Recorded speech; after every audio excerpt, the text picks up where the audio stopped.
În prezent, nu mai putem observa primele galaxii care s-au format după Big Bang, dar caracteristicile galaxiilor vechi oferă suficiente date care pot sugera aspectul, probabil, al celor mai tinere obiecte care au populat universul timpuriu. Viteza luminii este finită, astronomii pot privi, în principiu, înapoi în timp aproape până la originea universului, observând obiecte aflate la distanțe atât de mari încât lumina sosită de la ele a călătorit circa 15 miliarde de ani. Apare astfel posibilitatea tulburătoare ca la această limită să poată fi observate galaxii în procesul lor de formare. Investigarea acestor galaxii primordiale ne-ar ajuta foarte mult să putem explica formarea galaxiei noastre, proces estimat a fi început acum 13 miliarde de ani. Cea mai larg acceptată teorie a formării galaxiilor este teoria instabilității gravitaționale, care susține că galaxiile s-au condensat din fluidul cosmologic fierbinte format într-o etapă ulterioară a Big Bang-ului. Dacă într-o zonă a universului timpuriu s-ar fi întâmplat să existe o densitate mai mare decât a regiunilor din jur, zona ar fi atras gravitațional din ce în ce mai mult material înconjurător. Dacă o astfel de zonă caracterizează ca o perturbare, era lipsită de presiunea gazului sau a radiațiilor, atunci ea se va contracta sub propria gravitație și astfel va deveni mai densă. Scara perturbărilor era probabil cuprinsă între masa unui roi globular de stele, de la 10 la puterea 6, ori masa Soarelui, până la masa unui mare agregat de galaxii, de la 10 la puterea 15 ori masa Soarelui. Perturbațiile de dimensiune unei galaxii au fost numite protogalaxii. Inițial, fiecare protogalaxie s-a aflat în expansiune cu restul universului, dar într-un ritm ceva mai scăzut. Peste câteva sute de milioane de ani, ea s-ar fi oprit din expansiune, chiar dacă expansiunea universului continuă să existe. În acest punct, protogalaxia s-ar fi detașat de univers, fiind liberă să colapseze și să formeze o galaxie. Pentru ca o protogalaxie să devină o galaxie, trebuie să aibă loc două evenimente. În primul rând, din gazul protogalactic să se formeze o populație de stele. Apoi, gazul intergalactic și stelele formate trebuie să se constituie într-o structură bine organizată de galaxie.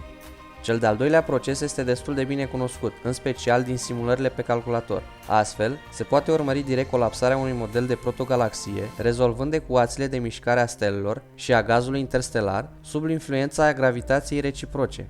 Stelele, întocmai ca și galaxiile, se formează din gazul interstelar pe seama instabilității gravitaționale. Dar spre deosebire de galaxii, formarea stelelor nu este în general un eveniment spontan, deoarece presiunea gazului interstelar este de obicei suficient de mare pentru a preveni formarea unor perturbări de mărimea stelelor care să poată colapsa. Dar dacă gazul este comprimat de un eveniment violent, densitatea unei zone poate crește până la punctul în care gravitația depășește presiunea gazului și se poate forma o perturbare locală care să colapseze formând o stea. În galaxia noastră, fenomenele violente includ unde de densitate spirale, de tipul celei care este responsabilă pentru structura discoidală a galaxiei și, de asemenea, undele de șoc de la explozia supernovelor și de la regiunile de gaz ionizant din jurul stelelor masive fierbinți aflate în expansiune. În alte galaxii, formarea stelelor poate fi, de asemenea, declanșată de ciocnire cu galaxiile vecine sau chiar numai de apropierile foarte mari de acestea. Într-o protogalaxie, mișcarea apropie de colapsare violentă stă probabil la baza formării stelelor. O protogalaxie ar putea fi privită ca un sistem de nori de gaz, rotindu-se peste orbite și care, în urma coliziunilor reciproce, permit formarea stelelor. Dar stelele au diferite dimensiuni, iar disturbarea lor în cadrul unui proces general de apariții de stele a putut fi estimată prin observațiile făcute asupra stelelor din vecinătatea Soarelui. Aici au fost observate multe stele având doar 0,8 din masa Soarelui, dar și unele masive. Stelele masive sunt mai rare, deoarece ele ard mai repede și deci au o viață mai scurtă.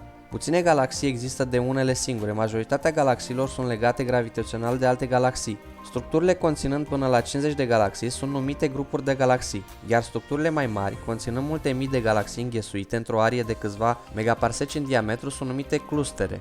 Clusterele de galaxii sunt adesea dominate de o galaxie eliptică gigantică care, cu timpul, distruge galaxiile satelit din jurul ei și le incorporează. Superclusterele sunt colecții gigantice conținând zeci de mii de galaxii, găsite în clustere, grupuri și câteodată individuale. Cum mor galaxiile? Un model de galaxie sferică a fost studiat pe calculator, simulându-se procesul de colapsare. Galaxiile sferice sunt cele mai strălucitoare și astfel se numără printre candidații cei mai probabili de galaxii primordiale detectabile. Simularea arăta că după ce protogalaxia sferică ajunge la o expansiune maximă, gazul său începe un proces de contracție, iar norii formați în interiorul său își accelerează mișcările, coliziunea și formează stele.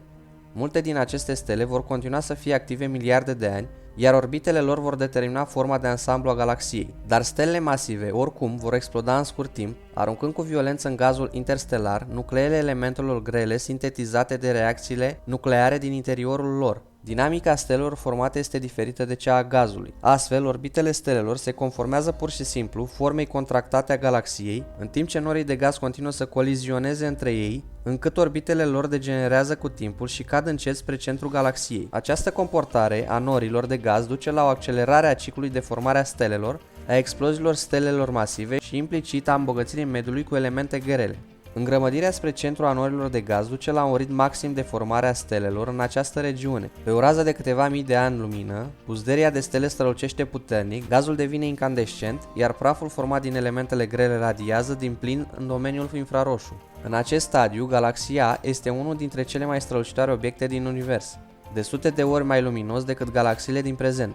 După acest stadiu, activitatea galaxiei se oprește brusc. Gazul a fost epuizat, nu a mai rămas nimic care să mai poată colapsa pentru a forma stele.